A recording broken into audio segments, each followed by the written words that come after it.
ఈరోజు జరిగిన కేబినెట్ సమావేశంలో గౌరవ ముఖ్యమంత్రి గారు అందించిన సమాచారం, అదేవిధంగా ఈ సమస్య పైన గౌరవ ఉప ముఖ్యమంత్రి గారు పవన్ కళ్యాణ్ గారు రాష్ట్ర వ్యాప్తంగా భక్తులకు తెలిపే విధంగా మనం అందరం కూడా కలిసికట్టుగా ప్రజల్లోకి తీసుకెళ్ళాలి. ఈ అంశం పైన ధర్మాన్ని కాపాడాలి, దేవాలయాల పవిత్రత కాపాడాలి. అంతిమంగా ఇది రాజకీయ కోణం నుంచి కావాలని కొంతమంది దుర్మార్గంగా వ్యవహరిస్తున్నా కూడా ప్రతిఘటించే బాధ్యత కూడా మనపైనే ఉందనే విషయం ఆయన పదే పదే ప్రస్తావించారు. ఇక్కడ వెంకటేశ్వర స్వామి భక్తుల సెంటిమెంట్స్తో ముడిపడిన అంశం.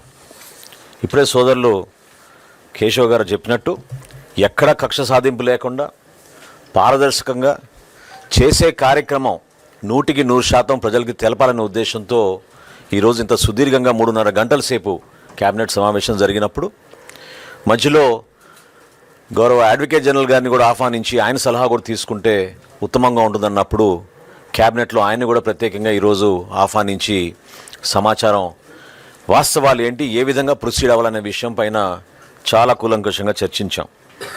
ఎప్పుడైతే ఎన్డీడీబీ రిపోర్ట్ ఆధారం చేసుకుని జరిగిన వాస్తవాలు మనం కప్పిపుచ్చకుండా నిజాయితీగా ప్రజల్లోకి వెళ్ళాలని ముఖ్యమంత్రి గారు భావించారో, ప్రభుత్వం తరఫున మీ అందరం కూడా కూటమిలో భాగంగా 100% ఏకీభవించి శ్రీవారి భక్తుల మనోభావాలు ఏనాడు కూడా దెబ్బతినకూడదు, వీళ్ళు భక్తుల మనోభావాలతో ఆడుకున్నారనే విషయం తీసుకెళ్ళాం.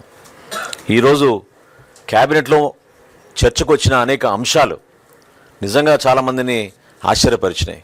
సహచర మంత్రులందరూ కూడా ఈ విధంగా వాళ్ళు చేసిన తప్పుల్ని ప్రజల పక్షాన మేము మాట్లాడుతున్నప్పుడు, భక్తుల పక్షాన మేము మాట్లాడుతున్నప్పుడు ఎదురు దాడికి దిగి రాష్ట్రంలో ఏదో విధంగా సమస్యలు సృష్టించడానికి చూస్తున్న ఆ పార్టీ. కాబట్టి ప్రభుత్వం నుంచి గౌరవ ముఖ్యమంత్రి గారు, అదేవిధంగా గౌరవ ఉప ముఖ్యమంత్రి గారు చాలా స్పష్టంగా ఈ అంశం పైన కూలంకుషంగా చర్చించి ఫేజ్ బై ఫేజ్ మనం ప్రజల్లోకి ఎట్టి పరిస్థితుల్లో కూడా వీళ్ళు చేసిన ఈ దుర్మార్గాల్ని ఎక్స్పోజ్ చేయాల్సిన బాధ్యత మన పైన ఉంది. ఒక చిన్న ఉదాహరణ మీకు చెప్తాను. ఎప్పుడైతే రిపోర్ట్ వచ్చిందో 2022లో అది మొట్టమొదటిసారి రిపోర్ట్ వచ్చింది. రిపోర్ట్ వచ్చిన తర్వాత ఏనాడు కూడా వాళ్ళు మరొకసారి ఆ ఘీ శాంపిల్స్ని టెస్ట్కి పంపించలేదు. ఎందుకంటే అసలు ఒక చుక్క ఘీ కూడా లేదా, ఘీలో చుక్క నెయ్యి కూడా లేని ఆ నెయ్యిని వీళ్ళు ఎవరికి పంపిస్తారు శాంపిల్స్కి? ఏనాడు కూడా పంపించలేదు.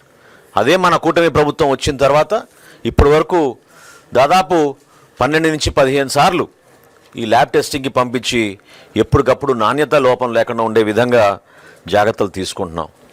దయచేసి ఈ ప్రయత్నం భక్తులందరికీ కూడా ఏ విధంగా వీళ్ళు మన సెంటిమెంట్స్తో ఆడుకుని ఆ పవిత్రతని కాపాడే విషయంలో ఎంత కాంప్రమైజ్ అయిపోయారో తెలిసే విధంగా మీ అందరం చేస్తున్న ప్రయత్నం, దానికి ప్రతి ఒక్కరూ అర్థం చేసుకుంటారని, అదేవిధంగా రాబోయే రోజుల్లో ఈ పారదర్శకంగా చేసే ఈ ప్రక్రియలో ఎవరు ఎటువంటి తప్పులు చేసినా కూడా కఠినంగా వాళ్ళపైన చర్యలు తీసుకోవాల్సిన అవసరం, బాధ్యత కూడా ఉంది. కాబట్టి రాష్ట్ర కేబినెట్ ఈ రోజున ఆ విధంగా గౌరవ ముఖ్యమంత్రి గారి నేతృత్వంలో ఆ నిర్ణయాలు తీసుకుని ముందుకెళ్ళాం.